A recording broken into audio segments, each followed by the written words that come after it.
子，像塵沒掩蓋着前事。心悸但是無言，流行亦沒辦法磨滅。層疊線索誰刪剪？淚來滴乾你潛藏那一面，收斂極盡人前，遺留着實證說明又開始。給推敲給推算，決意將推翻，疑惑靜待日後尋事實未晚。就地目擊他，越走近越偏差，事實在分岔，重重謎團連環事態，千種心理見解，一種天理已在旁觀他。未及目擊他，用實驗做推翻，沒漏洞偏差，仍能尋回來源狀態。可分析去拆解，怎解釋理性共情之間？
ពេលនេះបេះដូងលោត170ដងក្នុង1នាទីបើធ្វើបន្តទៀតអាចមានគ្រោះថ្នាក់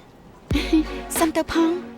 ផ្នែកលោកមញើបមែនទេមែនហើយខ្ញុំពាក់ខនតិចដែរជើងរៀបស្មើឆ្អឹងម្រាមក៏វែងដែរតាមែនទេមែនហើយមិនក៏សួរខ្ញុំចឹងត្រូវហើយមិញនេះខ្ញុំសង្កេតឃើញថាដៃជើងលោកវែងម្រាមដៃក៏វែងជាងមនុស្សទូទៅនៅកើត Marfan syndrome អ្នកនាងថាម៉េច Marfan syndrome ជាជំងឺដំណពូជហៅមួយបែបទៀតថាក្រុមអាការៈ Marfan ជារោគដែលកើតពីកោសិកាសាច់ដុំមានចន្លោះពេលកំណើតមានជំងឺពិបាកដកដង្ហើមពេលហត់នឿយធ្វើឲ្យឆាប់ហប់បើធ្ងន់ធ្ងរអាចធ្វើការរោគសរសៃឈាមបេះដូងបានអូស្ដាប់ទៅដូចជាពិបាកយល់ណាមិនស្មុគស្មាញប្រហែលទេវាកាត់ក៏ដោះស្រាយបញ្ហាបានហើយតែលោកឆាប់ទៅពិនិត្យសុខភាពទៅដើម្បីឆាប់ឃើញអាការៈអរគុណហើយដែលជួយរំលឹកមិញខ្ញុំឃើញអ្នកនាងមើលខ្ញុំស្មានថាខ្ញុំគ្រាន់តែវក់នឹងការងារអូអ្នកនាងជាពេទ្យមែនទេអ្នកនាងឧស្សាហ៍ជួយមនុស្សទើបមើលឆាប់ឃើញជំងឺឈឺថ្កាត់ខ្ញុំមិនបានឧស្សាហ៍ជួយមនុស្សទេធម្មតាពេលខ្ញុំជួបក៏ខ្លាចជាសាកសពហើយ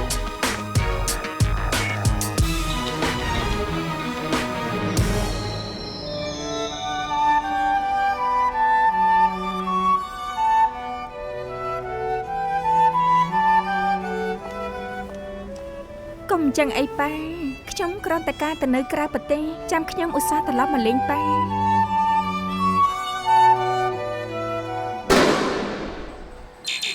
ល្អមែនខ្ញុំបាញ់ត្រូវហើយលោកប៉ាខ្ញុំចង់លេងទៀតល្អណាស់អញ្ចឹងលេងម្ដងទៀតត្រូវទៀតហើយខ្ញុំសុំបាញ់ខ្លួនឯងបានទេអញ្ចឹងចាំទុកណាត្រូវកាន់កំភ្លើងឲ្យជាប់ហើយត្រូវមើលមុំផងមុំជាអ្វីទេគម្លាតពីកំភ្លើងទៅគោលដៅនៅឆ្ងាយពីគ្នាប៉ុណ្ណាចុងកណ្ដុងតម្រង់ឲ្យចំគោលដៅណែសាកគិតមើលទៅពេលកូនបាញ់គ្រាប់នឹងសំដៅត្រង់ទៅកាន់គោលដៅពេលតម្រង់ចំទើបកូនបាញ់ត្រូវយល់ទេសាកមើលទៅ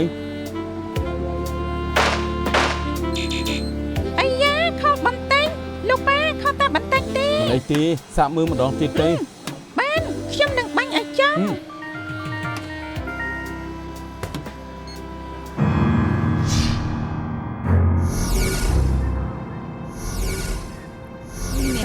មានរឿងអីកើតមានរឿងកើត ឡើងទេបងបើណាខ្ញុំមិនដឹងដែរ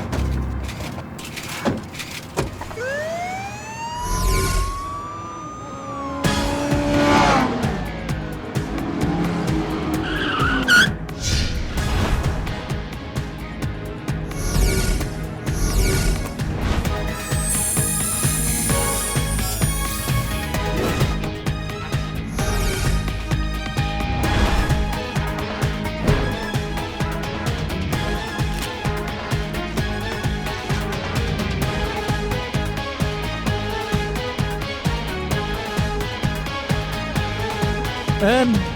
លោកលី ម៉ាដាមណែណាម៉ាដាម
ប្រធានពង យ៉ាងមិនដែរ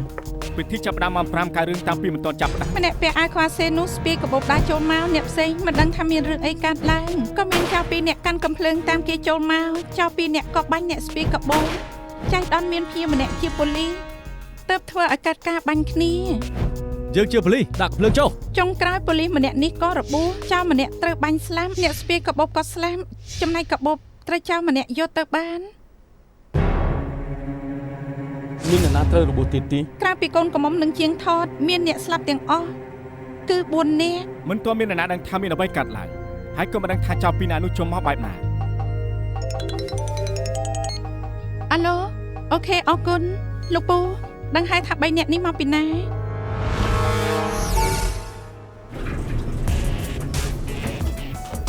តាមកាមេរ៉ា3នាក់នេះចេញមកពីជាន់ទី20អ្វីឡើងមកមើលឃើញទ្វារបន្ទប់លេខ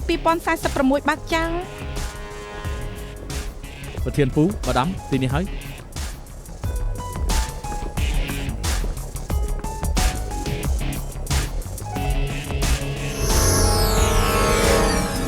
មើលទៅ3នាក់នឹងដូចជាឆ្លុះគ្នានៅទី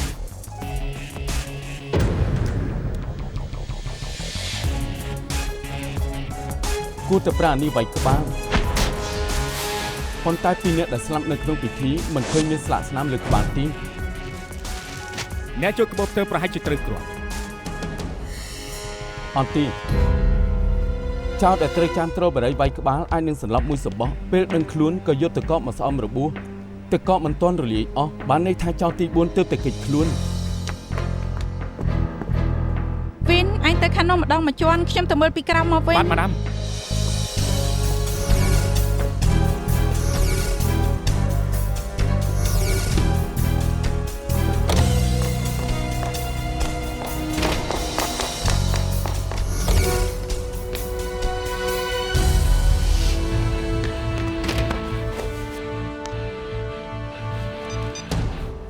ខ្ញុំវិនមានមនុស្សស្លាប់នៅជាន់ទី19ឯមនុស្សមកជួយ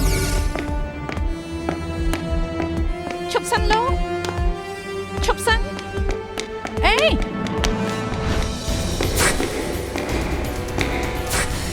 យើងជាប៉ូលីសឈប់ភ្លាម ក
អែនហៅឈ្មោះខ្ញុំកំពុងតែប្រាប់ឲ្យគេប្រយ័ត្នគេក៏ត្រូវគ្រោះមិនក៏ខ្លាចជាបែបនេះខ្ញុំធ្លាប់សន្យានឹងផ្ដល់សុភមង្គលឲ្យនាងហេតុអីក៏នាងត្រូវស្លាប់ហេតុអីទៅកូនស្រីតែម្នាក់របស់ខ្ញុំហេតុអីត្រូវមកស្លាប់បែបនេះហេតុអីចាំបាច់សម្លាប់គេបើចង់បានលុយខ្ញុំឲ្យហេតុអីចាំបាច់បាញ់គេហេតុអីអែនណាខ្ញុំភ័យចង់ស្លាប់ហើយពេលនោះខ្ញុំកំពុងតែនិយាយជាមួយមិត្តភក្តិសុកក៏លឺស្នូរកាំភ្លើងហើយមនុស្សប្លែកមកក៏ចូលមកពួកគេគឺបាញ់កាំភ្លើងខ្ញុំក៏បញ្ញាប់រកកន្លែងពួនតែពួកគេមិនបានមកប្លន់ទេជាសោកនាដកម្មដ៏រន្ធត់ជួយរៀបរាប់ហេតុការណ៍ពេលនោះបន្តិចទៅខ្ញុំឃើញចោរពីរនាក់ដេញតាមប្រុសម្នាក់ដែលរត់ចូលមកប្រុសម្នាក់នោះស្ពាយកាបូបខ្ញុំឃើញពួកគេបាញ់កាភ្លើងខ្ញុំក៏ប្រាប់សមាជិកខ្ញុំភ្លាមចោរម្នាក់នោះក៏បាញ់ដាក់ខ្ញុំក៏ទៅរបួសជើងហើយខ្ញុំក៏ដួលខ្ញុំបាញ់ស៊ូជាមួយនឹងពួកគេច្រើនគ្រាប់ហើយក៏បោកក្បាលសន្លប់ទៅពេលខ្ញុំដឹងខ្លួនឃើញប្រុសដែលស្ពាយកាបូបបានស្លាប់បាត់ទៅហើយតែកាបូបក៏បាត់ខ្ញុំសង្ស័យថាពួកចោរយកទៅមិនដឹងថាពួកគេដណ្ដើមអីហេតុអីក៏ចាំបាច់បាញ់កាភ្លើងថែមទាំងបាញ់ទៅលើជនបរិសុទ្ធទៀត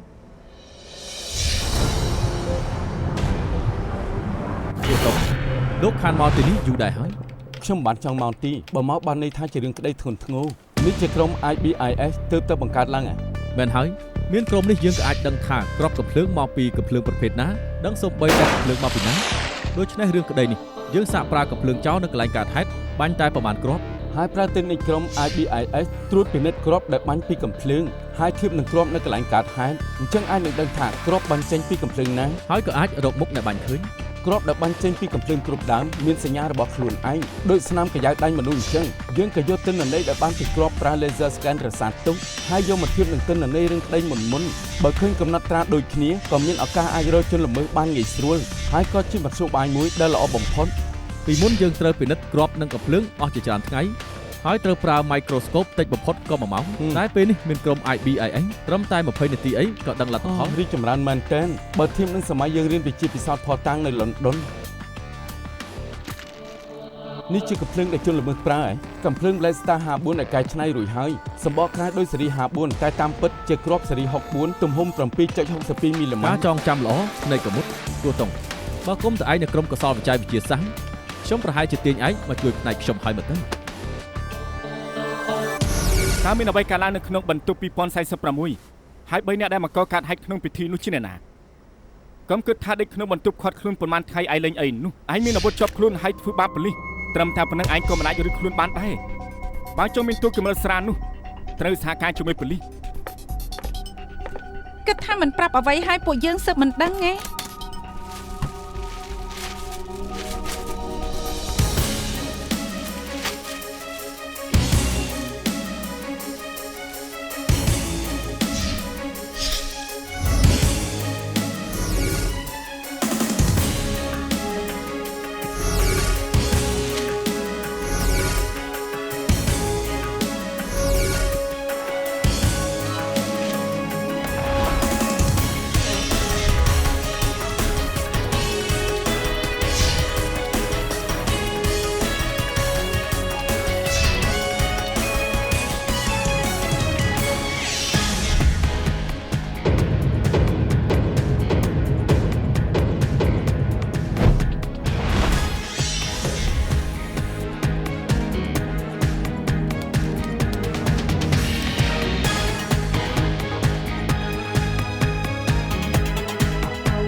ជាងពូមានតម្រុយហើយ មានអីមែនទី យើងរកឃើញលោហៈធាតុលើទូរស័ព្ទជនល្មើពេលនេះបញ្ជូនទៅពិនិត្យហើយ ហើយយើងក៏រកឃើញស្លាកស្នាមលើរបស់ប្រើអាល្ងើនឹងដែរ អាល្ងើ បងប៉ាហឺដាក់រហស្សនាមឲ្យទៀតហើយគាត់ថាបន្លំខ្លួនធ្វើជាបុគ្គលិកហើយអាចរត់រួចល្ងើមែនតែនបើលោកពូមិនចូលចិត្តខ្ញុំនឹងហៅគេថាចាងជីវ័យ ហើយអាល្ងើស្រួលចាំជាងរកឃើញអីខ្លះ ឃើញរបស់ពណ៌ខ្មៅជាប់បាតស្បែកជើងគេ លទ្ធផលពិសោធន៍ប្រាប់ថាមានភីត្រូលៀមក្រមុនឃ្មុំរេស៊ីនជ័រកៅស៊ូ ចុះកស៊ូស្រោចថ្នល់មែនទី អាល្ងើនេះដើរមិនចេះមើលផ្លូវមែន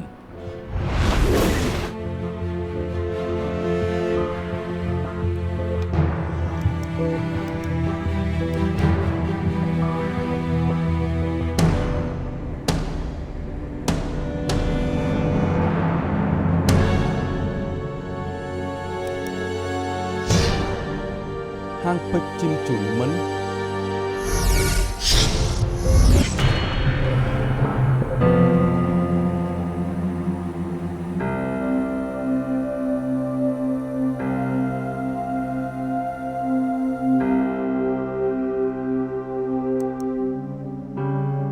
ដឹកតើចុងនិយាយត្រូវក្នុងខួរក្បាលជាងថតមានសរសៃឈាមបែកពិតមែនគេមិនមែនស្លាប់ព្រោះតែបាញ់ចំចង្កេះទេ សានី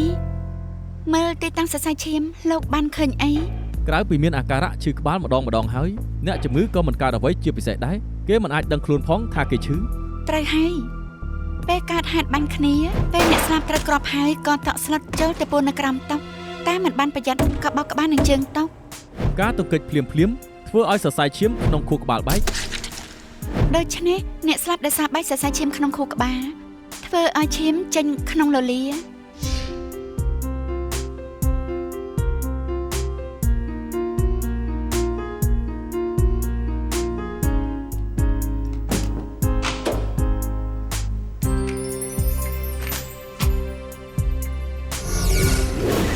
អត់មានម្សៅខ្មៅចេញពីរំសេវគួរតែត្រូវគ្រាប់ក្នុងចម្ងាយឆ្ងាយ កូនកំមុំត្រូវគ្រាប់មកគ្រាប់ គ្រាប់បាញ់ចាំដៃស្ដាំធ្លុះសាច់ដុំដៃធ្លាយដល់ដើមទ្រូងបំផ្លាញខ្លែបសួតលើក្រោមក្រោយមកទម្លុះសាច់រំបេះដូង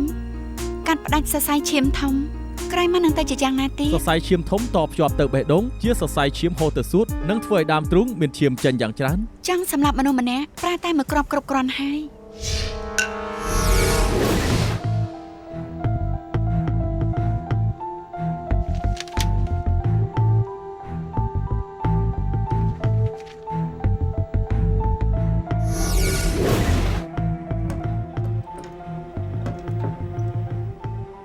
មូលហេតុការស្លាប់បេះដូងថប់ឆ្វេងត្រូវគ្រាប់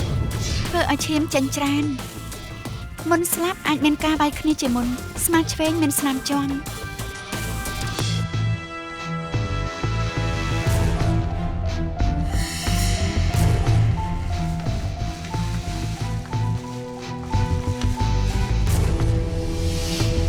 នឹងជាគ្រីមឬក៏មិនមែន ស្តៀងថ្នាំកមុនខ្មុំត្រូវយកទៅពិនិត្យទើបអាចដឹង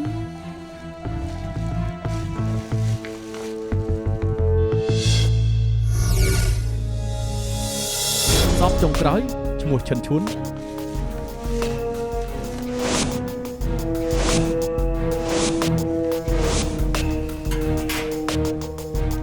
មូលហេតុការស្លាប់ត្រូវគ្រាប់ចាំដើមទ្រូងបាក់ឆ្អឹងចំណីធ្លុះដល់បេះដូងធ្វើឲ្យឈាមចេញខាងក្នុងច្រើនមុនស្លាប់មានការបែកគ្នាចង្កេះខាងឆ្វេងមានស្នាមជាំ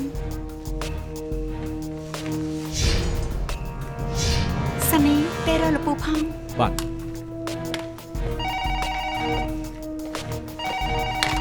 ហៅលោកពូបាទបានដុកទ័រចុងលោកពូហៅយើងទៅប្រជុំ conference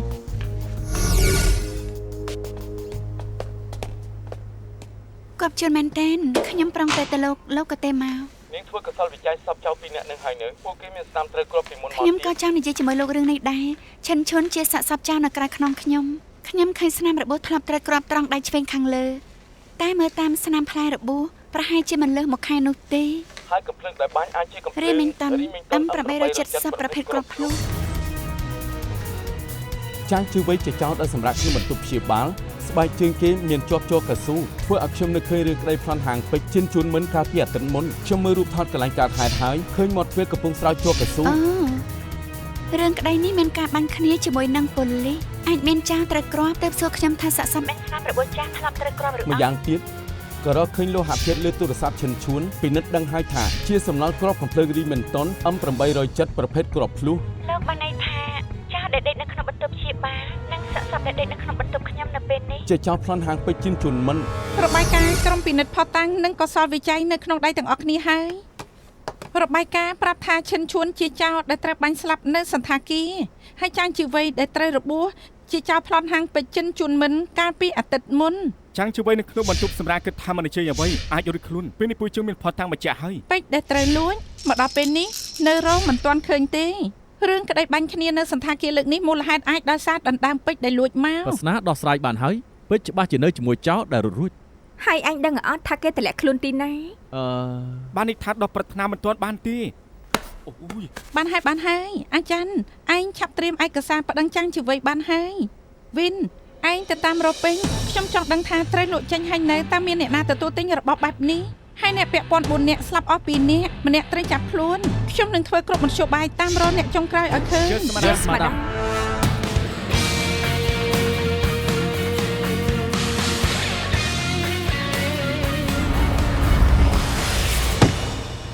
27 បូក 13 បូក 98 បូក 36 ហើយបូក 52 ហើយស្មើប៉ុន្មាន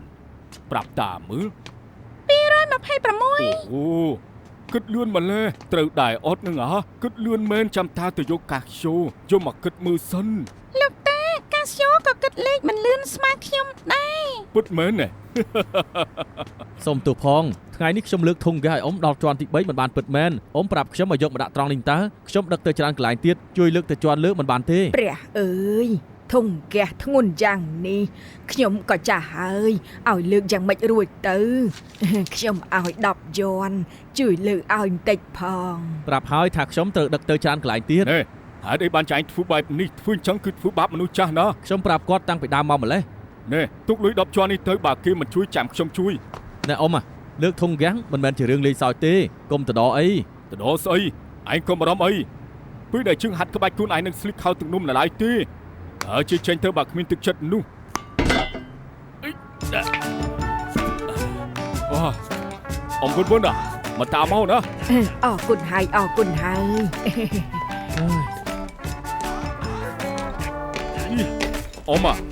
្ញុំចាំបានថាធ្លាប់ឃើញអ៊ំនៅហាងចាប់សរសៃនៅជាន់លើតើមែនដែរទេ អូខ្ញុំនៅជាន់ទី6 ជាន់ទី6ហ៎អូលោកព្រឹបលែមទៅរួច សំទោសផងណាពិបាកដល់លោកលើកដល់ជាន់ទី6 អើយអ៊ំបុនអត់ទៅមុនទៅចាំនៅហាងចាប់សរសៃជាន់ទី2មុនទៅណាតាលើកធុងហ្គាសរួចនឹងទៅតាមក្រោយ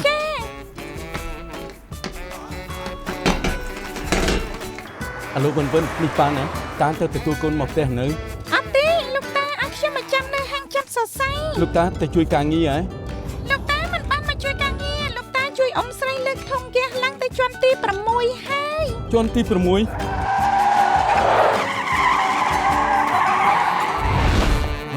កំឡុងសម័យនេះមានតែពួកសុទ្ធទឹកចិត្តថែមទាំងកម្លាំងកំសាកមិនចេះតស៊ូយកលេសគិចរហូតជុលចអស់ចង់តែសនុកមិនចង់ធ្វើការមិនចង់និយាយទេនឹកឃើញពីណាក្តៅក្រហាយណាស់ មនុស្សសម័យនេះមិនដូចបុនទេ លោកប៉ារៀមច្បង លោកប៉ា ពីមុនប៉ាយើងគិតថាយើងជាក្មេងរពើទៅបានជាឲ្យយើងទៅហាត់ក្បាច់គុណនឹងណា រៀមច្បង ធ្លាប់ហាត់ក្បាច់គុណដែរហីណែអ៊ំឈិនអស់ពេលព្យាបាលជើងនៅថ្ងៃនេះហើយស្អែកចាំមកទៀតចុះណា មែនហើយឯងទៅមុនចុះណា ខ្ញុំមានពេលជជែកបន្តទៀតក៏បានដែរ ស្អែកចាំមកទៀតទៅវិញទៅ អ៊ំឈិនណាអ៊ំប្រាប់ថាអាសាឈឺចង្កេះមែនទេចូលមកចាំខ្ញុំចាប់សរសៃឲ្យធូរស្រាលណាមក រៀមច្បងថ្មីដៃល្អណាស់ចាប់សរសៃមួយផ្លែតធានាថាបានធូរ ពិតមែនអីជឿខ្ញុំទៅខ្ញុំចាប់សរសៃឲ្យប្រកាសជាបានធូរហើយណាច្បាស់ហើយហី វិនទៅជិះឡានលេងជាមួយប៉ាលោកប៉ាខ្ញុំបើកឡានទៅចាំនៅជាន់ក្រោមណា យើងជួបបន្ទប់ទឹកសិនណា តាមសម្រួលចុះខ្ញុំមិនបញ្ញាប់ទេមកប៉ាកាន់ឲ្យ អរគុណ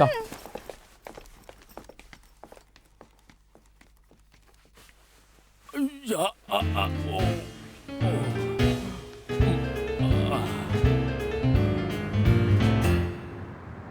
មានមេធាវីខាងអាមេរិកទទួលខុសត្រូវអូនគ្រាន់តែធ្វើជាទីប្រឹក្សាមិនបាច់ហត់នឿយដល់ថ្នាក់នេះទេ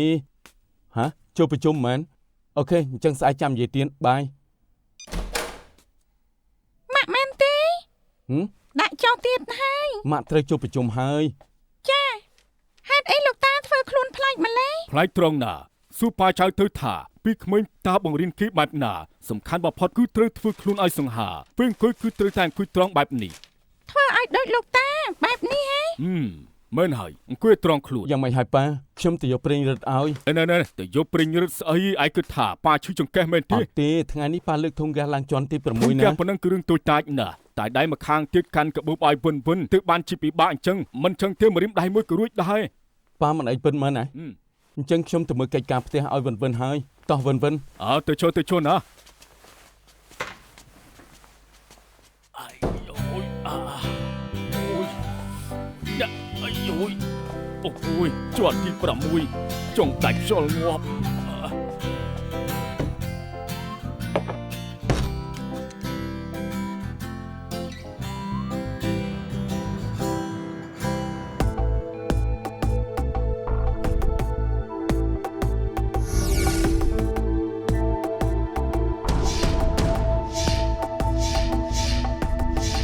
ពេលនោះខ្ញុំជាមួយមិត្តនៅក្រុមពិនិត្យកំភ្លើងបានប្រៀបធៀបកំភ្លើងនិងគ្រាប់នៅកន្លែងកើតហេតុ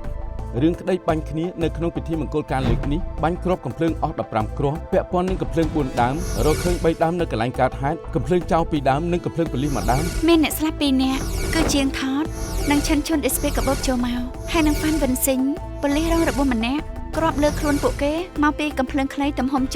.54 ចំណែកអ្នកស្លាប់ម្នាក់ទៀតគឺជាល្មើសដែលកាន់កំភ្លើងឈ្មោះម៉ៅហៅលៀងគ្រាប់ដែលឃើញនៅលើខ្លួនកូនកំមុំឆៅលីមើយក៏មកពីកំភ្លើងប៉ូលីសម្នាក់នេះ ពេលនេះយើងនឹងយករូបទៅដាក់នៅកន្លែងឃើញសាកសពនិងអ្នករបួសលើរូបនឹងមានរបួសដូចនៅកន្លែងកាត់ហែងមិនថាជាមុំឬក៏ទីតាំងគឺធ្វើតាមរបាយការណ៍ដុកទ័រចង់ យើងនឹងប្រើលេសឺពណ៌ផ្សេងជំនួសគ្រាប់កំភ្លើងដែលបាញ់ចេញមកពីកំភ្លើងផ្សេងបូករួមរបាយការណ៍របស់ដុកទ័រចុងនឹងអាចបានដឹងថាមានរឿងអីកើតឡើងនៅកន្លែងកើតហេតុ អូខេពេលនេះយើងចាប់ផ្ដើមទៅជាដំបូងជនល្មើសឈិនឈួនស្ពីកបោបរត់ចូលមករួចហើយមកហៅលៀងនិងជនល្មើសពាក់មួកម្នាក់ទៀតក៏ចូលមកដែរយើងនឹងហៅគេថាចៅអិចពួកគេចូលមកក្នុងពិធីមកហៅលៀងបាញ់គម្រាមឡើងលើមួយគ្រាប់ ពេលនេះកូនកំមុំជាមួយប៉ានាងក៏រត់ចេញពីបន្ទប់កូនកំមុំកូនកំមុំកំពុងរត់ទៅរកកូនកំឡោះតែត្រូវរារាំងដោយការបាញ់គ្នាពីមុំ ក្រោយមកចៅអិចក៏បាញ់កាមេរ៉ាមួយគ្រាប់ក្នុងពេលស្របគ្នានេះឈិនឈួនក៏បាញ់បកមួយគ្រាប់តែក៏បាញ់ចំគោមភ្លើងខាងលើនៅពេលនោះប៉ូលីសហ្វាំងវិនស៊ីងក៏ចូលមករារាំងក្រោយមកចៅអិចជាមួយនឹងម៉ូហាលៀងក៏បាញ់គ្នាចៅអិចជាមួយម៉ូហាលៀងបាញ់ទៅរកប៉ូលីសជាច្រើនគ្រាប់ ហើយជាងស្ដាំប៉ូលីសក៏ត្រូវចៅអិចបាញ់ចំចំណែកជាងថតដែលនៅខាងក្រៅក៏ត្រូវមកហៅលៀងបាញ់ចំចង្កេះឆ្វេងទោះរបួសមិនធ្វើឲ្យស្លាប់តែពេលក្បាលគេបោកនឹងជើងតុកក៏ធ្វើឲ្យសរសៃឈាមខួរក្បាលបែក ទោះបីជាប៉ូលីសម្នាក់នោះត្រូវគ្រាប់តែគេបាញ់បោកចំមកហានលីនឬគេក៏បានសន្លប់តែទោះបីជាដូច្នេះកូនកំមុំ ត្រូវហើយគ្រាប់ដែលបាញ់ចំកូនក្រមុំមកពីកំភ្លើងប៉ូលីស កំភ្លើងប៉ូលីស ចាស់ប្រធានពង តាមចម្លើយកូនកំឡោះកូនកំមុំចង់រត់ទៅរកកូនកំឡោះពេលកូនកំឡោះហើយកូនកំមុំក៏ត្រូវគ្រាប់បានន័យថាពេលកូនកំមុំត្រូវគ្រាប់ប្រហែលជាពេលជួបមុខនឹងកូនកំមុំ មើលតាមរបួសរបស់កូនក្រមុំមើលតាមជម្រៅនឹងមុំដែលបាញ់យើងអាចគណនាដឹងថាពេលនោះកូនក្រមុំនៅឃ្លាតពីអ្នកបាញ់ប្រហែល20ហ្វូត អវិនជួយបិទភ្លើងផង អូខេ ខានគ្រាប់ដែលបាញ់កូនកំមុំស្លាប់មកពីខាងម៉ូហាលៀង កំភ្លើងអាចឆ្លាប់ពីដៃប៉ូលីសហើយសន្លប់មកហាលៀនក៏បានដណ្ដើមយកទៅ ម៉ូហៅលៀនបាញ់កូនកំមុំប៉ុន្តែគេត្រូវប៉ូលីសបាញ់គេស្លាប់ហើយតើ ឬមុននឹងគេដាច់ខ្យល់គេយកកំភ្លើងប៉ូលីសមកបាញ់កូនក្រមុំស្លាប់ មិនអាចនោះទេ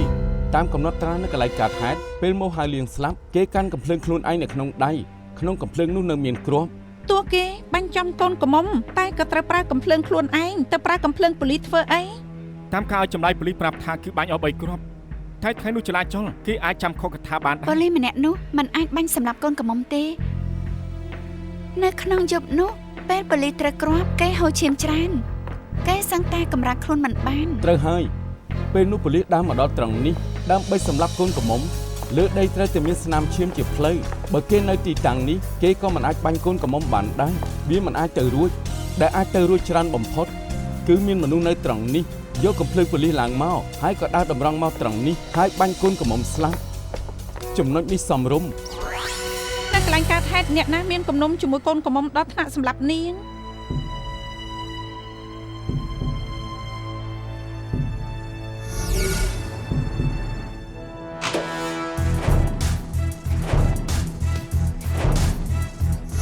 យើងបានធ្វើកសលវិច័យសាប់កូនកំមុំម្ដងទៀតពិសោធន៍បានថានាងត្រូវគេបាញ់ស្លាប់ពិតមែនដែលពិសេសគឺខ្ញុំឃើញលើខ្នងនាងមានស្នាមជាំជារូបពស់អាចមើលដឹងថាកាត់ឡើងមិនយូរប្រហែលមុនកូនកំមុំស្លាប់ម្យ៉ាងទៀតខ្ញុំបានយកឈាមកូនកំមុំទៅពិសោធន៍ហើយ របាយការណ៍ប្រាប់ថាឈាមកូនកំមុំមានប៉ូតាស្យូមច្រើន កូនកំមុំអាចការរំយ៉ាងដែលធ្វើឲ្យចំនួនប៉ូតាស្យូមក្នុងសរីរាង្គច្រើនតែនេះមិនមែនជាមូលហេតុនៃការស្លាប់របស់នាងទេ គ្រួសារកូនកំឡោះកូនកំមុំសុទ្ធតែជាអ្នកជំនួញមានមុខមាត់ឬជាដំណោះរឿងជំនួញទៅដល់ថ្នាក់សម្លាប់គ្នាបែបនេះ គ្រួសារកូនកំឡោះមានខ្លាំងទេ ដល់ថ្នាក់រៀបចំពិធីក្នុងស្ថានភាពផ្កាយ5បានច្បាស់ជាមាន ខ្ញុំចាំបានថ្ងៃនោះម្ដាយកូនកំឡោះតែងខ្លួនចាស់ដៃ តែ ណាស់ គ្រឿងអលង្ការគាត់ជារបស់ខ្លាំងៗទាំងអស់ ហាមិនអាចទេដឹង ខ្ញុំចាំបានថាថ្ងៃនោះគាត់ពាក់ខ្សែកគុញនាងមើលដឹងទេថាខ្លាំងខ្លាយ គាត់ខ្លាំងៗនៅទីផ្សារប្រភេទដែលពិបាកមើលបំផុតគឺគាត់ខ្លាំងៗដែលធ្វើអំពី Smart Class គឺប្រាក់អគ្គិសនីធ្វើពណ៌បៃតងឲ្យសាច់គុជដូច្នេះពេលមើលដំបូងគឺនឹងគិតថាជាគុជពិតដែលស្អាតខ្លាំងតែពេលខ្លះ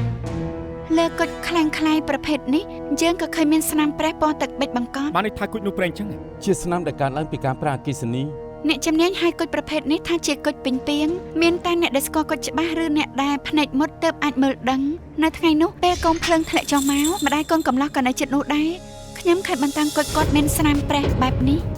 នាងទៅសិក្សាគ្រឿងអលង្ការតាំងពីពេលណាមក ដោយសារឆ្នាំមុនមានរឿងក្តីដែលមានអ្នកស្លាប់នៅក្នុងរោងចក្រធ្វើគុជខ្លាំងខ្លាយកាលនោះខ្ញុំក៏រកឃើញសារធាតុគីមីនៅក្នុងរោងចក្រតែបានសិក្សាថាបែងចែកគុជខ្លាំងខ្លាយបែបម៉េច អូសិក្សាត្រួសត្រាស កូនកំឡោះជាម្ចាស់ក្រុមហ៊ុន Finance ទុកថាជាកូនកំឡោះមានសមត្ថភាពប្រហែលជាមានលុយច្រើនណាស់ស្មានមកដល់ធម្មតាគេក៏ប្រើរបស់ខ្លាំងៗដែរ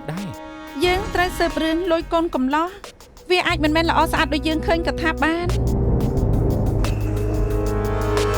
លោកម៉ៃខាងប៉ូលីសបានត្រួតពិនិត្យលុយក្រុមហ៊ុនលោកឆ្នាំទៅគឺកើតវិបត្តិសេដ្ឋកិច្ចក្រុមហ៊ុនលោកគឺខាតអស់30លានធ្វើឲ្យក្រុមហ៊ុនលោកមានបញ្ហារឿងលុយ កើតវិបត្តិហិរញ្ញវត្ថុទូទាំងសកលលោកមិនមែនមានតែក្រុមហ៊ុនខ្ញុំទេដែលមានបញ្ហាសូម្បីតែរដ្ឋាភិបាលសហរដ្ឋក៏មានបញ្ហាដែរពេលនេះគូដណ្ដឹងខ្ញុំស្លាប់បាត់ទៅហើយ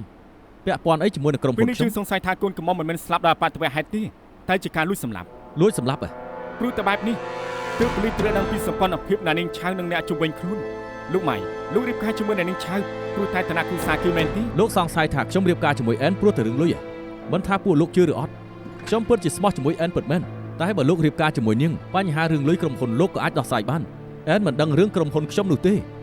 ហើយខ្ញុំក៏មិនចង់ឲ្យអែនជួយខ្ញុំដែរនៅថ្ងៃកើតហេតុមេធាវីមិនទាន់មកដល់ខ្ញុំជាមួយអែនមិនទាន់ចុះអតាស៊ីវិលបើគេស្លាប់បាត់តើខ្ញុំបានអ្វីពួកលោកសង្ស័យខ្ញុំហ៎ មានអ្នកណាដែលមិនចង់ឲ្យពួកលោករៀបការហើយលោកជាមួយអ្នកនាងឆៅមានបញ្ហាជាមួយនឹងសង្សារចាស់ដែរអត់ គ្មានយើងបែកគ្នាជាមួយគូស្នេហ៍ចាស់យ៉ាងល្អ កូនស្រីខ្ញុំជាក្មេងល្អណាស់ទោះគេទៅលេងទីណាក៏តែងតែនឹកដល់ខ្ញុំជាឪពុកមិនថាទៅទីណាក៏ទិញរបស់មកផ្ញើខ្ញុំរហូត លោកមានដឹងទេថាអនាគតកូនប្រសានលោកក្រុមហ៊ុនគេកំពុងមានបញ្ហារឿងលុយលោកធ្លាប់សង្ស័យទេថាគេរៀបការជាមួយកូនស្រីលោកដើម្បីលុយ គេនៅកំឡោះចង់ឲ្យគេមានគ្រប់យ៉ាងដូចខ្ញុំឬយ៉ាងម៉េចទោះគេមានលុយឬអត់ក៏ដោយឲ្យតែកូនស្រីខ្ញុំនៅជាមួយគេមានសុភមង្គលពីមុនអែនធ្លាប់តែតងជាមួយអ្នកគ្រប់គ្រងធនាគារម្នាក់ខ្ញុំក៏ធ្លាប់ឲ្យលុយគេធ្វើជំនួញតែមិនបានប្រមាណពួកគេក៏បែកគ្នាខ្ញុំមិនបានទារលុយវិញទេតែសំខាន់កូនស្រីខ្ញុំមានក្តីសុខអ្នកណាមកធ្វើកូនប្រសាខ្ញុំមានអីពាក់ព័ន្ធឲ្យតែគេស្រឡាញ់កូនស្រីខ្ញុំដោយស្មោះខ្ញុំក៏ព្រមលើកជីវិតឲ្យគេហើយ សុំសួរតិចកូនស្រីលោកកើតជំងឺឈឺអ្វីដែរទេ កូនស្រីខ្ញុំរឹងមាំតាំងពីតូចមកគេចូលចិត្តហាត់ប្រាណទើបគេមិនដែលសូមបីតែឈឺ មួយរយៈនេះគេមានទំនាស់ជាមួយអ្នកណាឬឆ្លោះជាមួយមិត្តភក្តិណាដែរទេ កូនស្រីខ្ញុំជាមនុស្សអារម្មណ៍ល្អណាស់សំណួរនេះបានប្រយោជន៍អីអាចធ្វើឲ្យគេរស់ឡើងវិញបានដែរទេកូនស្រីខ្ញុំស្លាប់យ៉ាងអយុត្តិធម៌ណាស់ ក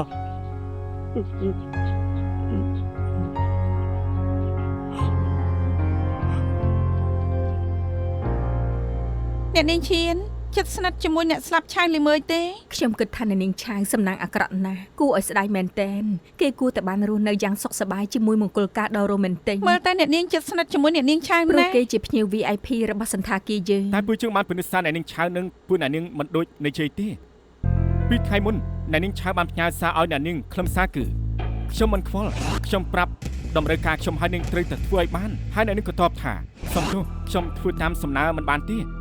រួចអ្នកនាងឆៅក៏បានតបវិញថាបើមិនបានក៏មិនចាំបាច់មកធ្វើការដែរហើយអ្នកនាងក៏តបថាកុំធូរហួសហេតុពេកមានលួចក៏មិនអាចធ្វើបានដែរ មែនហើយខ្ញុំជាមួយអ្នកនាងឆាងមានទំនាស់នឹងគ្នាកូនកំមុំម្នាក់នេះជាមនុស្សរឿងច្រើនបំផុតដែលខ្ញុំមិនធ្លាប់ជួបគេចង់ឲ្យលាបពណ៌មាសលើផ្កាកុលាបពិនមិននឹងអាចទៅរួញបើលាបថ្នាំហើយផ្កាច្បាស់ជាស្អិនទើបខ្ញុំប្រាប់គេថាធ្វើមិនបានហើយគេក៏ទៅរកប្រធានខ្ញុំប្រាប់ថាចង់ដូរអ្នករៀបចំពិធីបានជាខ្ញុំត្រូវទ្រាំទោះមិនពេញចិត្តយ៉ាងណាក៏ត្រូវទៅធ្វើបន្តទៀតព្រោះថាគេជាភ្ញៀវ នៅថ្ងៃរៀបចំពិធីក្រៅពីនៅសាលធំនាងបានជួបគេជាការផ្ទាល់ខ្លួន អត់ ទេ ទេ នាងបានជួបគេក្រោយពេលនាងធ្លាប់តែជួបកូនកំមុំហើយថែមទាំងធ្លាប់មានរឿងឆ្លោះគ្នានៅទីនេះដែរលើខ្នងអ្នកស្លាប់មានស្នាមចំនេះកើតដោយសារតង្កិច្ចរបស់រឹង3ម៉ោងមុនស្លាប់ហើយរូបរាងរបស់ស្នាមចំក៏ដូចគ្នានឹងដៃទ្វារមួយនេះដូច្នេះនៅថ្ងៃដែលកើតហេតុនាងជាមួយកូនកំមុំធ្លាប់មានរឿងនៅទីនេះដល់ថ្នាក់ប្រាកម្លាំង គេជាអ្នកផ្ដាំរឿងមុនគេគិតតែបន្ទោសថាខ្ញុំធ្វើអីមិនកើតទាំងអស់ថែមទាំងប្រាប់ឲ្យចេះវាយដេញខ្ញុំចេញហើយគិតតែចង្អុលមុខជេរខ្ញុំបានជាខ្ញុំច្រានគេចេញទៅហើយគេក៏ទៅបុកទ្វារដោយខ្លួនឯងទេស្រីម្នាក់នឹងគឺជាមនុស្សឈួន នាងគិតថាគេឈួតគ្មានហេតុផលទើបបានជានាងសម្លាប់គេ អត់ទេខ្ញុំស្អប់គេក៏ពិតមែនតែខ្ញុំមិនបានសម្លាប់គេទេ នាងមិនបានសម្លាប់ពិតមែនព្រោះនាងគ្មានកម្លាំងមកសម្លាប់មនុស្សទេមែននេះខ្ញុំសង្កេតឃើញថាដៃនាងចុចដាំត្រង់រហូតតាមការស្មានរបស់ខ្ញុំឆ្អឹងជំនីនាងប្រហែលជាប្រេះមុននឹងឆ្អឹងជំនីជានាងត្រូវឈឺរាល់លើកពេលដកដង្ហើមព្រោះប៉ះពាល់ដល់ផ្លូវដង្ហើមដូច្នេះសភាពរបួសបែបនេះគេគ្មានកម្លាំងទៅបាញ់មនុស្សទេ នាងឈឺឆ្អឹងជំនីឯង ព្រោះស្រីម្នាក់នោះឯងអាទិត្យមុនគេមកលោឡាថែមទាំងច្រានខ្ញុំធ្វើឲ្យខ្ញុំឈឺខ្លួនព្រោះតែធ្លាក់ចន្ទា នាងអាចមានរបួសក្រោយសម្រាប់មនុស្សក៏ថាបាន រឿងនេះត្រូវសួរពេទ្យបានដឹងប៉ុន្តែខ្ញុំសង្កេតឃើញថ្នាំបាត់ឈឺនេះនៅលើតុនាងបានទទួលថ្នាំមុនកាត់ហេតុ3ថ្ងៃដូច្នេះនាងគួរតែមានរបួសមុនកាត់រឿងដូច្នេះនាងមិនមែនឃាតករទេ អរគុណហើយដែលជួយខ្ញុំ ពួកយើងមកសុំឲ្យនាងជួយដែលខ្ញុំមកទីនេះព្រោះចង់សុំមេនុយអាហារថាថ្ងៃកាត់ហេតុគ្រប់គ្នាបានញ៉ាំអីខ្លះចូលទៅ ព្រោះយើងត្រូវការត្រៀមកន្លែងរៀបចំពិធីបន្តទើបសម្អាតរបស់ចាស់ចោលអស់បែបនេះ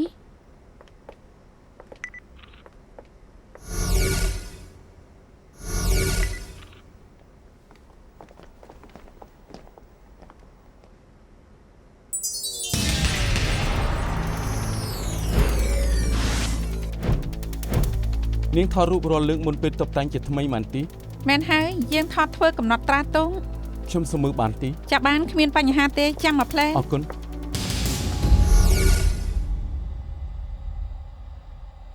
គ្មានសំបីតាចេកហើយប៉ូតាស្យូមទាំងអស់ហ្នឹងមកពីណា ដុកទ័រចុង ចូលមក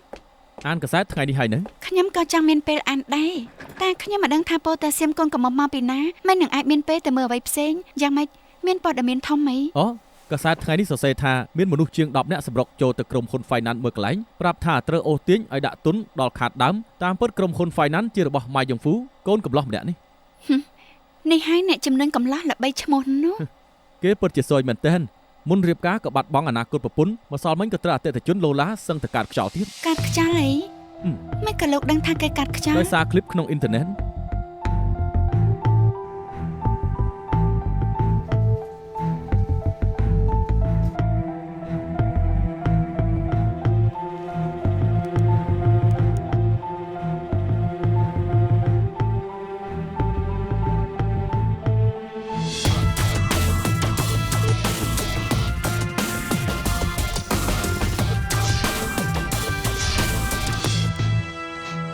ម៉ៃយ៉ុងហ្វូដែលមានឈ្មោះថាជាអ្នកជំនាញគូការពីការពិបាកសេដ្ឋកិច្ចដល់ខាងដើមក៏ត្រូវអតិថិជនធ្វើបាតកម្មមករហូតប្រសិនថ្ងៃនេះមានអតិថិជនមួយក្រុមនាំគ្នាមកក្រុមហ៊ុនដើម្បីទារបំណុលគេ សារឃ្លីបថាក្រាញ់ទេ បាទ ខ្ញុំមិនដឹងពិតមែនថាខ្លាចជាបែបនេះ សងលុយពួកយើងវិញមកសងលុយពួកយើងវិញមក សងលុយពួកយើងវិញមកសងលុយពួកយើងវិញមក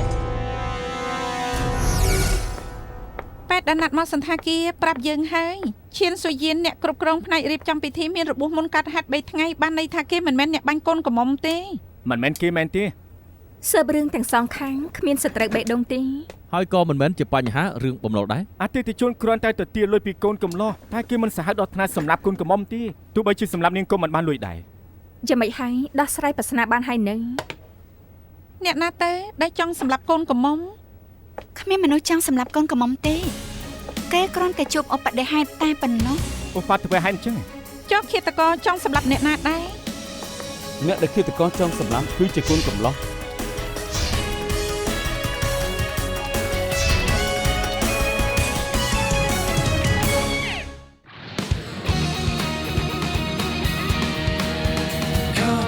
後及推算，決意將推翻，疑惑靜待日後尋事實未晚，就地目擊他，